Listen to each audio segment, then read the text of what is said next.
Então, gente, eu continuo falando sobre transporte ativo, lembrando que tem duas modalidades de transporte ativo, por assim dizer. Transporte ativo primário, ele usa energia proveniente da quebra do ATP, que acontece na bomba de sódio e potássio, ela é transporte ativo primário, mas o transporte ativo secundário utiliza energia liberada na difusão de uma molécula cotransportada. Como assim, Landim? Difusão de uma molécula cotransportada? Ah, beleza, né? Lá vamos nós ter que passar um outro conceito para vocês, que é o conceito de cotransporte. O termo cotransporte designa uma situação onde eu tenho um transporte de moléculas diferentes no mesmo carregador.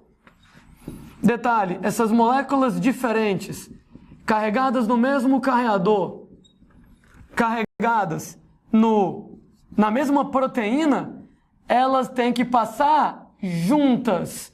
Só uma não passa, só a outra não passa, só passam as duas juntas. Então, moléculas diferentes numa mesma proteína carreadora, uma sozinha não passa, a outra sozinha não passa, tem que passar as duas juntas. Tudo bem, eu explico melhor, né? Cotransporte pode se dar de duas maneiras. Você tem um chamado antiporte, onde o antiporte ele trabalha em sentidos opostos, ou seja, uma molécula é colocada para dentro, a outra é colocada para fora. É o que acontece, por exemplo, gente, com a bomba de sódio e potássio, né?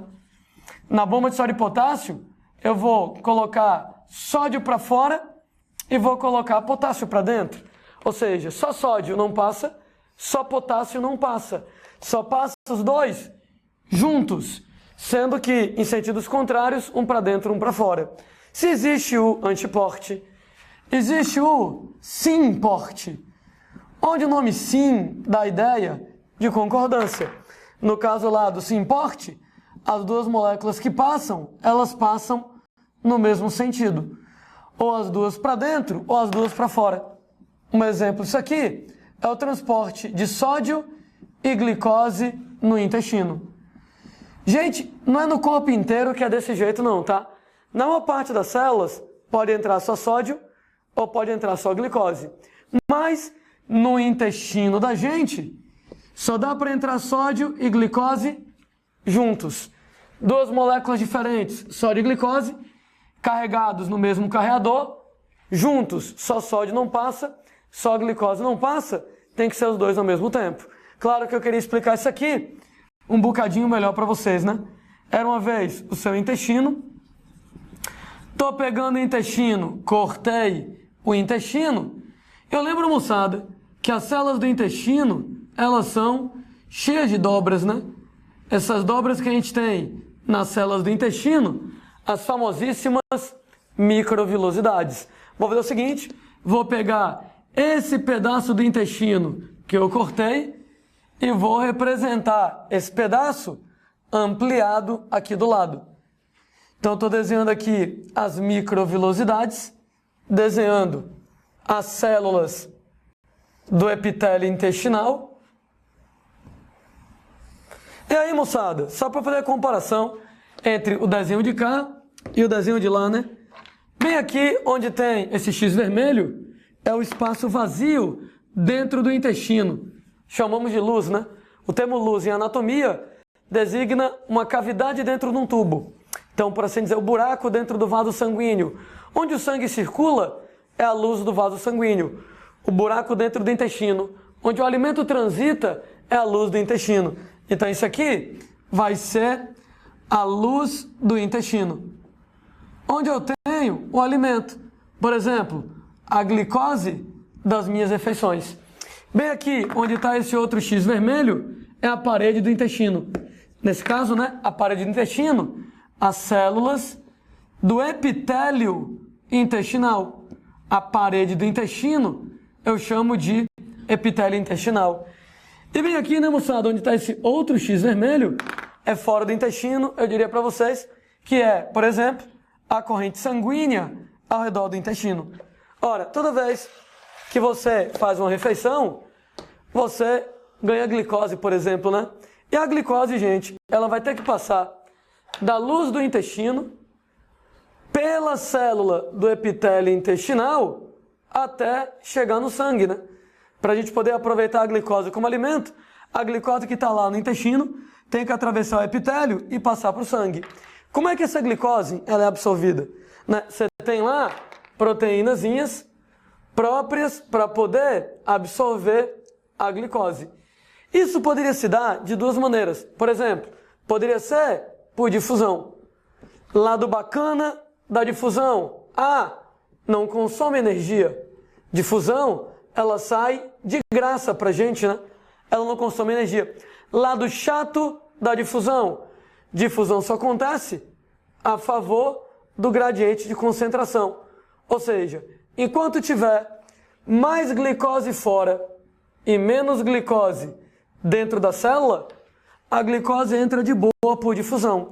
Entretanto, imagine que eu acabei de comer, tem glicose pra caramba no intestino, eu estou absorvendo por difusão, teoricamente.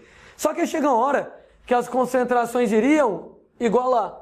E chega uma hora que ia ter pouca glicose aqui, ia ter muita glicose. E, gente, a partir do momento que eu tiver que ir do meio menos para o meio mais concentrado, a difusão já não trabalha. Já não daria para absorver por difusão. O que quer dizer? Que esse pouco glicose eu não teria como absorver e seria perdido nas fezes. Ô, gente, tanto trabalho que a gente tem para conseguir comida, para você perder glicose no seu cocô, não faz o menor sentido, né? Por menos glicose que seja, eu não quero perder nada de glicose no cocô, eu quero garantir que o diabo lá da glicose vai ser todo absorvido. Difusão, então, não daria certo, porque ela só funciona a favor do gradiente. Transporte ativo funciona contra o gradiente. O que quer dizer, então, que mesmo que eu tivesse pouca glicose, muita glicose, do meio menos concentrado para o meio mais concentrado, o transporte ativo trabalha. Qual é o lado chato do transporte ativo? É que ele consome energia. O meu sonho, né, moçada, era poder carregar a glicose contra o gradiente sem gastar energia. Mas aí não dá, né? Porque se eu trabalhar com transporte ativo, eu vou consumir energia. Se eu trabalhar com difusão, só pode ser a favor do gradiente. Acreditem, a natureza inventou um mecanismo desse jeito, onde eu consigo transportar a glicose sem consumo de energia, mesmo contra o gradiente. Agora, nem é difusão, nem é transporte ativo. É um mecanismo chamado de transporte ativo secundário, onde o transporte ativo secundário, ele vai utilizar a energia da difusão do sódio para poder carregar a glicose. Estava comentando aqui no intestino, sódio não passa sozinho, glicose não passa sozinha, tem que ser os dois juntos no mesmo carregador. E por que eu quero que seja desse jeito? Ora, bem aqui, moçada, nesse ladinho da membrana, entre o sangue e a célula, eu tenho a bomba de sódio e potássio. Como é mesmo que a bomba de sódio e potássio trabalha? Ela bota potássio para dentro e ela bota sódio para fora. Uma vez que a bomba de sódio e potássio bota sódio para fora, isso vai garantir que dentro da célula sempre tem pouco sódio. Peraí, então, a bomba, ela tira sódio, bota o sódio para fora, então ela garante que sempre vai haver pouco sódio dentro das células. Uma vez que ela garante que há pouco sódio dentro da célula, isso tem uma consequência. Ora, se tem pouco sódio aqui, o sódio que vai entrar da luz para a célula sempre vai do meio mais para o meio menos concentrado.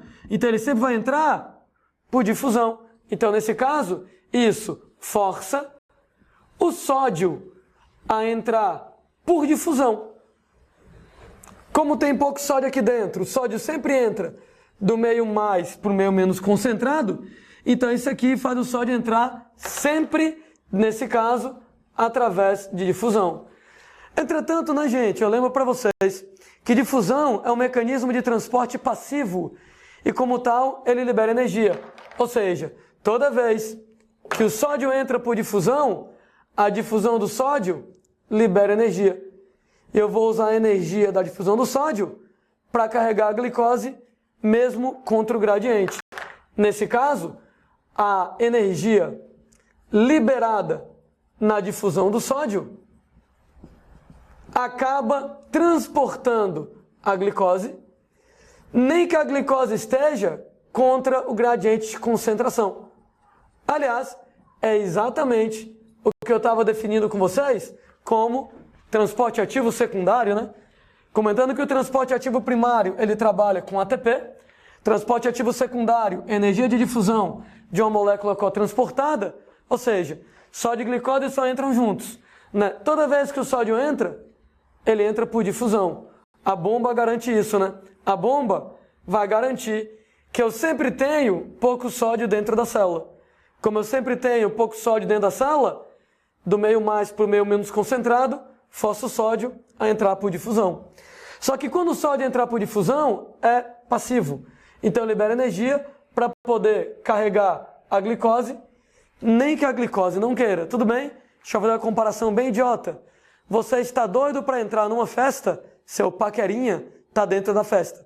Mas você só pode entrar na festa se seu amigo entrar com você.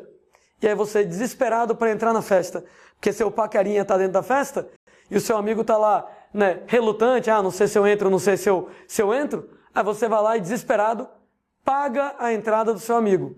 Né? Você quer entrar, seu amigo não sabe se quer entrar, como você quer entrar, você quer muito entrar, você paga a entrada do seu amigo para o seu amigo entrar com você. Haja desespero para entrar na festa, né? Pois, gente, é o mesmo caso. O sódio tá doido para entrar. Ele tá doido para entrar porque ele está indo do meio mais para o meio menos concentrado por difusão. A glicose, ela não sabe se entra, se não entra. Depende lá da concentração. Nesse caso, como a glicose não sabe se entra, se não entra, ora, o sódio paga a entrada da glicose. O sódio, quando entra por difusão, libera energia para carregar a glicose, mesmo que a glicose esteja do meio menos para o meio mais, mesmo que a glicose esteja contra o gradiente. Então, a difusão de sódio libera energia, paga a entrada da glicose, transporte ativo secundário. Cara, isso aqui é muito legal, porque notem que eu carrego a glicose do meio menos para o meio mais, sem usar ATP. Tecnicamente eu uso ATP, né? Só que eu não uso ATP aqui, eu uso ATP na bomba. Eu diria que eu estou otimizando a energia do ATP na bomba. Porque a mesma energia do ATP que eu usei na bomba para colocar o potássio para dentro, para colocar o sódio para fora, está mantendo pouco sódio dentro da célula, está forçando o sódio a entrar por difusão, e no que força o sódio a entrar por difusão, permite que a energia do sódio carregue a glicose. E é por isso que no intestino só pode entrar sódio e glicose juntos, para garantir que a energia da difusão do sódio carrega a glicose, mesmo que a glicose não queira entrar. Toda essa historinha que a gente está contando tem umas consequências interessantes na nossa vida cotidiana. Quer dizer que no intestino, sódio e glicose só entram juntos, né? Só um não entra, só o outro não entra, tem que entrar os dois juntos, né? Consequência disso na minha vida cotidiana. Ora, quando uma pessoa está desidratada, ela não perde somente água. Ela perde lá água, ela perde também sais. Primeira causa de mortalidade infantil no planeta, morte até 1 ano de idade, é diarreia. E como é que a diarreia mata alguém? Por desidratação. Né? No que o cara desidrata, ele perde água, perde sais minerais importantes, e isso pode acabar levando à morte. E aí por isso, moçada, que é muito importante que quando a criancinha esteja com diarreia, ela seja reidratada.